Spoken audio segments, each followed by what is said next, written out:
Ready? Yep. Okay. Hey guys, welcome to this month's Patreon Behind the Scenes. Thank you very much, Patreon supporters. And today I have a special guest. It's Kensuke. and you might recognize him from Japan's Body Image Gym video, the Colors Lounge video. Yep. And so there were a lot of comments kind of on opposite ends, either feeling positively about the gym or negatively about the gym. And there were a lot of questions, so I thought who better to answer than, Kensuke. Yeah, thank you for having me. Okay, and the first, question that I have here is, so if you have no hair, you can't become a master? So when I said hair, that was one of the funniest comments. Currently, there is no masters that is bald, but at the end of the day, it's how you image yourself with 4 different fashions. And 2 of the pictures that I've shown you have hats in it. So I wore a baseball cap, I wore a fedora. There could be many ways to present yourself, putting stuff on your head to become a master. So I'm sure that there's ways to become a master, even if you're bald. But even if you're bald, it's more the purpose of the gym isn't to become a master. It could be to lose weight. It could be to be more fashionable, or to take care of your skin better makeup. So. Okay. So even though the majority is in the mid to late 20s, would they accept people who are, say, my age? I'm like late 30s or in the 40s. Yeah, so there's a lot of people who are in the mid-20s. There are people in the 30s. I believe there might be some in the 40s. It just gets harder for you when you have kids and have a work-life balance that's very terrible when it's in Japan. But people make time. If you have different hours than everybody else, there's lessons throughout the day, on weekdays, on weekends, and so it's more up to you and how you want to really schedule this into your life. Okay, so I could join if I wanted to. Yeah. Okay, all right. Is there a trial period? Unfortunately, not that I know of. They encourage you to come to some events, and you can see some of the activities that's going on beforehand. But I think there is no trial period. It is a 1-year program. You get credits based off of the whole year, and then you use it throughout the year. How many credits? So. Okay, and do you pay that 1 year up front or by month? Or? It's up to you. Most people do it monthly, but some people have credits. They get, let's say, 30 credits, and they pay by monthly, but then they use up the 30 credits within the first 6 months, and then you still have to pay till the end of the year. So it really depends on how flexible you are. Some people pay upfront, some people pay monthly. Okay. And so it's a 1-year membership. So 2 questions popped into my mind. One is, after that year membership is up, do you have to sign on for another year, or you continue month by month? Yeah, so a lot of people don't stop after a year. They learn everything they need to learn, and then they stop. Some people renew it, and they want to be keeping up with the latest fashion trends, or they weren't satisfied with their own progression throughout the year.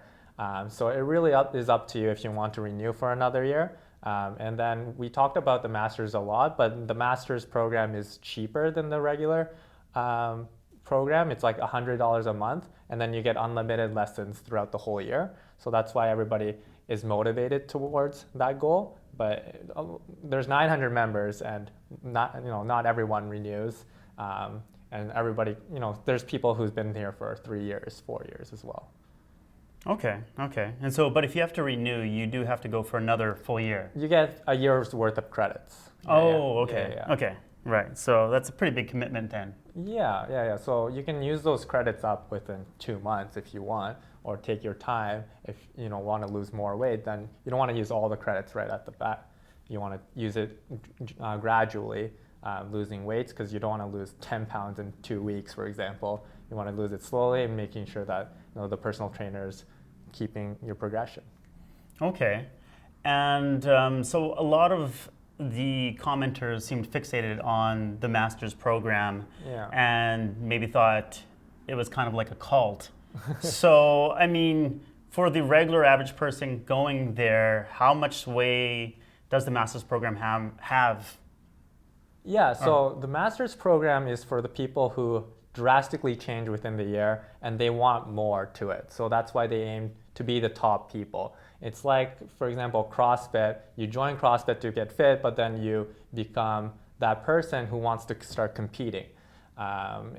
anything can feel like a cult. CrossFit can feel like a cult. There's an encouraging community, and you aim towards a goal with different personal motivations. It really depends on how you take it from an outside view and an inside view. Okay. Do you think people who are like non-masters, they're looked down upon, or that they're like feeling like, oh, you have to become a master, or? No, not at all. So there's people who just really love fashion and they only come here for fashion, really wants to get fit and come here for body training. And people just wants to learn makeup and want to learn from the makeup artist that does celebrity makeup. So the masters thing is just a very small percentage of the group that might have been presented very largely in the video, but it's generally 20 people out of the 900 people are these masters. So it's not a huge aspect of this gym.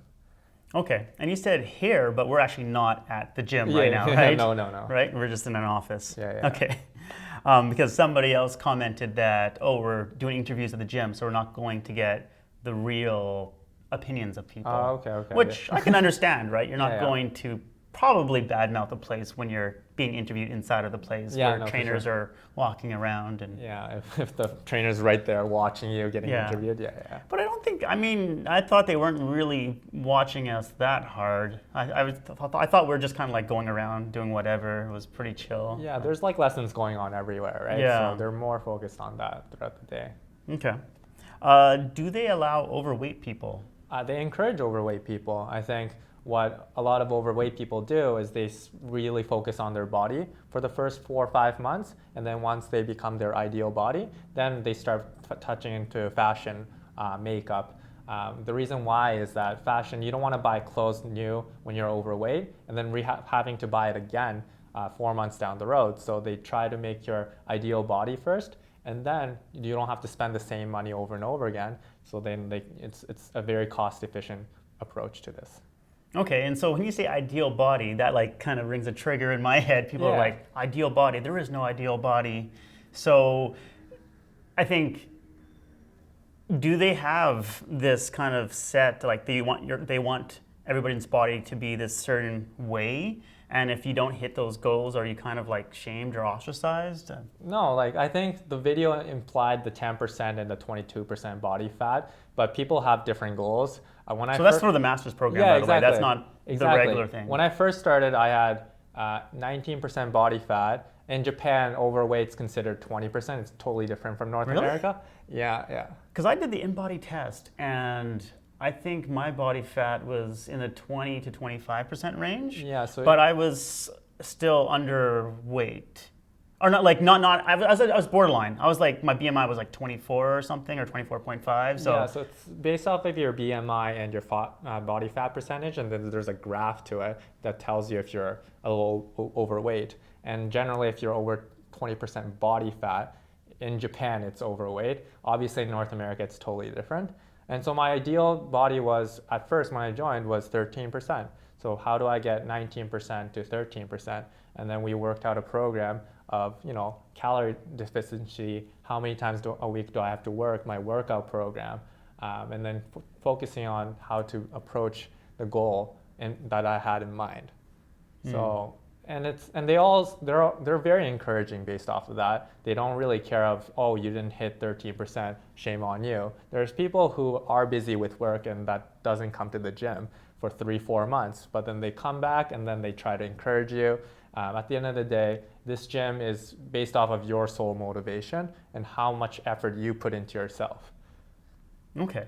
And just getting back to, I guess, the Japan and overweight and fat, I think the average Japanese person is thinner on average than the average North American, right? Yeah. So, do you get pretty overweight people in the gym at all? Or are they generally fairly just a bit overweight when they join, or pretty much in weight? I don't. No, I've seen huge transformations from very overweight people to very underweight people. There's struggles where people are too skinny and they're way too skinny and they need to gain weight to be the more ideal body fat percentage as well as the ideal body weight. Okay. Yeah, that reminds me of, so the InBody, they have this fitness score. Yeah, and you said for the Masters, they aim for over 85. Yeah. Like my fitness score was 79. Yeah. Even though I was, like I took this like 4 years ago, right? Yeah. I don't know what it is now. But I've lost like 3 kilograms. So I figured my score probably is higher. But does the fitness score include other metrics besides just the body fat, like muscle mass? Yeah, or? so this Embody thing isn't just a Japanese thing, it's all over globally. In Canada, there's places that do the test for Embody. The thing is they cost $75 to take this test, so it's a very fortunate thing in Japan where you can go to a department store and you can get it tested for free. Even gyms usually do it for free in Japan, so it's easy to monitor yourself to do this. But generally the score is based off of your muscle mass and body fat percentage and your ideal weight. So if you're 182 centimeters, your ideal weight on this Embody thing is 72.6 kilograms. And based off of that, they have a recommendation of how much muscle mass you should have, and then based off of the fat percentage as well. And if you're under the ideal body weight, then you lose score. If you have 100% body mass for muscles, and then the ideal weight, technically you're at 80 as a fitness score of 80. But then the more muscle mass you build, then it goes to 81, 82, 83. Because when you say 100%, that's 100% of their recommendation, exactly. Not everything's muscle. No, obviously. exactly, Right. recommendation, Okay. yeah. So interesting thing is I took this at the same time as my wife and my sister-in-law because it was some community center where they had this like free test you could do, the Embody Test. And my muscle mass I think was right on, and my wife was pretty close, but my wife and I both had to lose a bit of weight, just a few kilos. And my sister-in-law, she was the right weight, but they said she had not enough muscles, so they said you should gain like 4 kilos of muscles. Exactly. So she's considered underweight based off of the Embody test. So or maybe just the weight you have is not the right proportion of fat and muscle. Exactly. Generally, when I first started, I was very underweight, and then I weighed around 65 kilograms, but then I first lost fat and then built it all back in muscle. And you lose a lot more score based off of your ideal weight that's recommended on the sheet. And so the ideal is just something that's programmed in to Embody, right? Yeah, it's an Embody score that they calculated. Yeah. Okay. All right. All right. So this is a very controversial thing. Like, so there was a lady who was getting, kind of pinched by the trainer. What was he was measuring the SAT, right? So they use the caliper, and the caliper method is technically more accurate than the BI, which is the Embody test where they generate electricity through your body. I think in that situation, she asked to get her body fat looked at. Obviously, everybody chooses to go to Embody to get their body fat percentage taken. So in that case, she's very close with the trainer, and then she was comfortable enough to get her body fat percentage taken at that spot.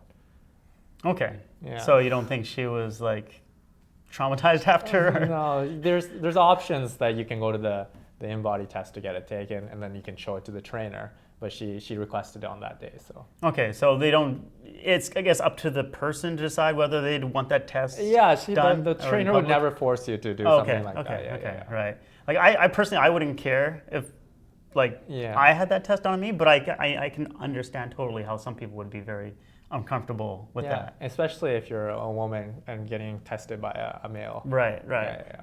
Okay. So the artists, do they recommend styles that you have to follow? Like, are you all becoming like the same style in the artist's, vision, or can you have your own style? Can you disagree with the artists? Yeah, so the artists generalize 4 themes like I explained before, for male especially, and then you can mix and match. And to be a Masters, you can generally wear all 4 different types, but it's really up to you what you like, what styles you want to focus on. There's a lecture at the very start where there's 4 different styles, which one do you want to focus on?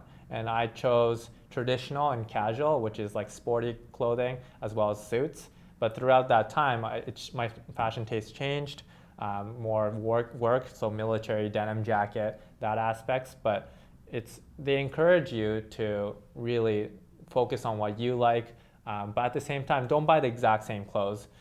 diversify your clothing and save money at the same time. Okay. Yeah, I think I would go for casual and then really casual. Yeah. I would Yeah. This is almost close to the most formal I get, honestly. Oh, really? Yeah. I have a suit and I've worn it, I think, 3 times maybe in Japan for the kids' entrance and exit ceremonies, graduation ceremonies at schools. That's the only times I've ever worn a suit. Interesting. I don't have to And wear. I hate it. I don't have to wear suits at work, so Yeah, I nice. like to wear suits, and I choose to wear suits whenever I want to at work. So. Okay, that's cool. Yeah, so I mean, this might be a rehash of what we talked about. Yeah. So I was just thinking, how critical versus supportive are the trainers and artists? Like, I mean, if they think, okay, Greg, you're wearing an ugly shirt, do they just come out and say that, or do they do it like a roundabout way, or like how's the kind of They'll never approach? say that you're ugly. There's lessons that you can bring your clothes to, and then see what you don't need and what you need. And they might say to you, you have 4 blue shirts, you don't need 4 of them, you only need 1. You should throw them out, and it's up to you if you want to throw it out. It's not very critical. They want to minimize your wardrobe. At the same time, if you do add additions, you're not buying the exact same thing over and over again. And they're very encouraging. So when you lose weight, they will tell you that, wow, you lost weight. If you really gain weight, it's like you should come more often, let's improve. Like it's very encouraging and it's not very critical. That's the vibe I got at the gym. Okay. I'd have to throw out like half my wardrobe because I have like 5 blue shirts. I think, that's maybe literally what I had to do. When I first came in, I had 4 shirts. They were like 2 of my favorite shirts. And they told me that, why spend $100 on each of these shirts when you can spend $300 on so many different clothes at secondhand shops, and then diversify your wardrobe and be more fashionable. And so what we did was we sold the 3 blue shirts and we spent it on other clothing. You sold them? Yeah, I actually sold them. Where did you sell it on? You can sell it at secondhand stores as well as Mercari. Oh, yeah. I've got into Mercari. Yeah, it's awesome. I really liked it. I'm going to do a video probably on Mercari. Yeah.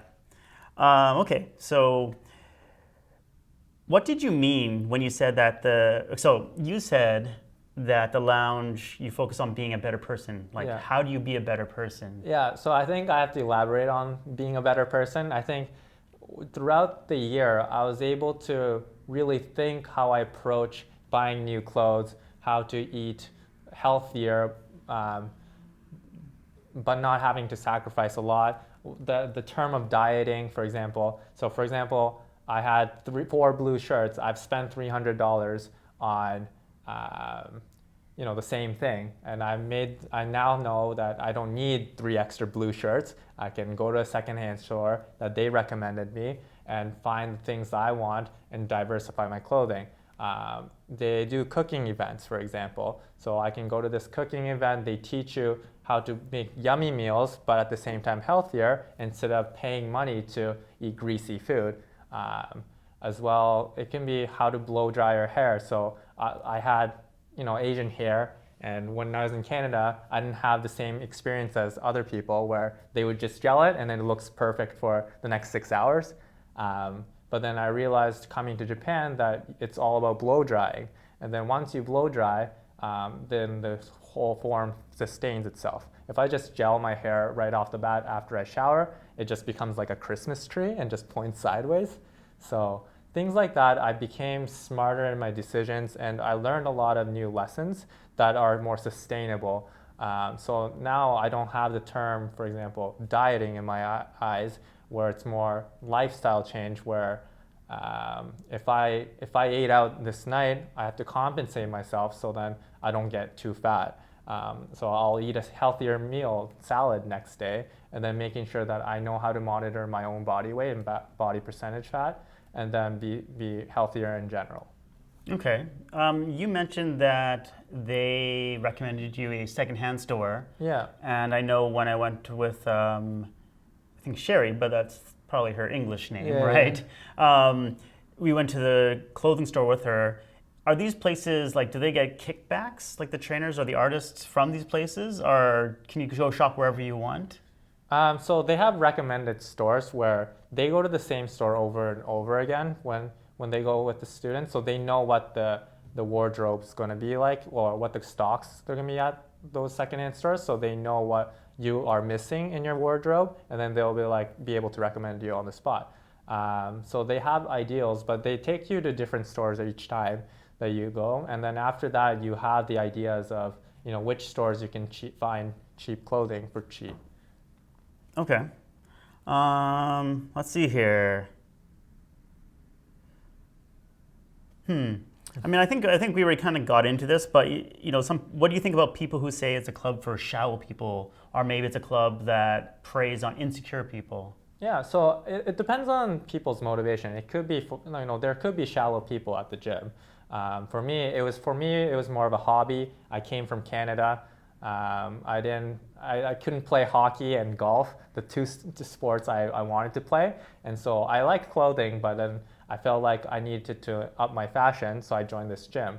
And then throughout this time, it's not the fact that they tell me to wear these things, it's more the lessons I've learned. So, when choosing clothes, how to find clothing that fit you properly. What's the most important thing you look for when you're purchasing? And it starts with the shoulders, because you can't really alter that, but the sleeves you can. So small things like that, they teach you, and then it's more of a valuable lesson. It's like taking school lessons for fashion, hairstyle, and getting fit. So I had a gym membership in Canada. I went to the gym, but they teach you foundational programs that gains more muscle mass. It's the same as any other gym, but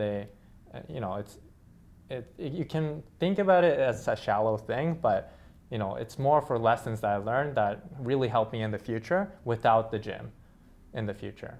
Okay, and I mean, do you think they kind of attract people who are insecure about themselves and prey on that? It really depends. I think their motivation is definitely not to focus insecure people, but some people want a girlfriend, some people want hobbies, some people want friends. And some people just want to be more fashionable. So everybody comes, have different motivations, and you can't filter out all the shallow people and non-shallow people. So I'll guarantee you there are shallow people at the gym, but I'd like to say it's not the majority of the whole gym. I mean, I guess what you're saying is just like real life. You'll get a whole mix of people, good and bad, shallow and not shallow. Yeah, exactly. Okay. Exactly, yeah. All right.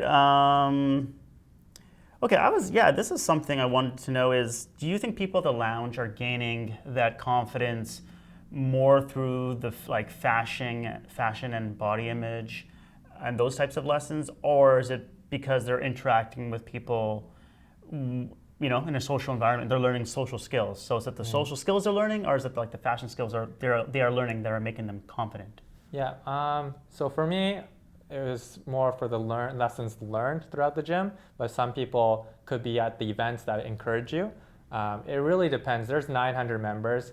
I would say it would be 50-50, but you get surrounded by really confident people encouraging people, so there's that social aspect. But at the same time, I learned all these fashion lessons that really helped me for the future.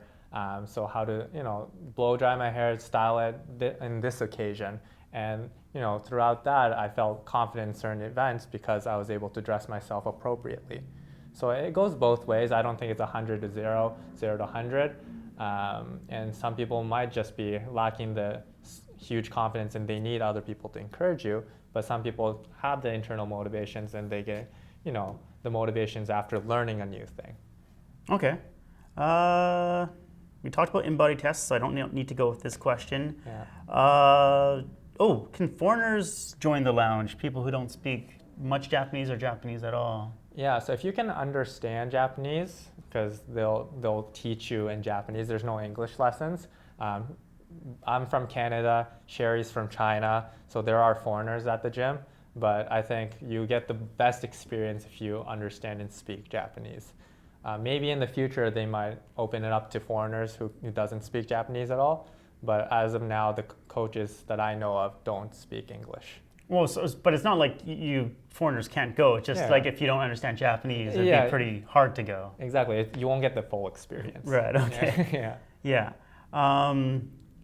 All right, so if someone wants to join, I think actually, you answered this. If someone wants to join the club only to focus on fashion or only on the losing weight or getting that ideal body from the Embody tests, they can just spend their credits on whatever they like? Yeah, exactly. So I spend majority of my credits on fashion and then not much on body, but some people really focus on just body and some people just want makeup lessons. But at the end of the day, there are services for just makeup or just the gym. So people diversify the gym or at least try everything once and then really focus on what they really want to go to. Okay. And have you heard of any negative stories? Because I think that it was pretty positive, all the people I talked to, but have you heard like not so great stories? There's people who have gone for a whole year and didn't change at all, but it's more the fact that, if you don't do the things that they recommend and teach you and implement it yourself, you won't see the change. So people have gone through the whole year and then they lost maybe 1 kilo or maybe even got fatter. And then they entered the program and then they said they haven't changed at all. So it really depends. It's the same thing as gyms. If you don't go to the gym and motivate yourself, you're not going to change. So there are comments that, they haven't changed that much. There are a lot of members here. So, majority of the people try to listen and they get motivated the first couple months and then they die off in the motivation. It's like the gym. So then they rebound and go back to their old self. So it's really up to you on how you want to make this experience. Okay. I think that's all the questions I have. Okay, cool. Thank you very much. Yeah, no worries. All right. Thanks for watching, everyone. I'll catch you guys on the flip side.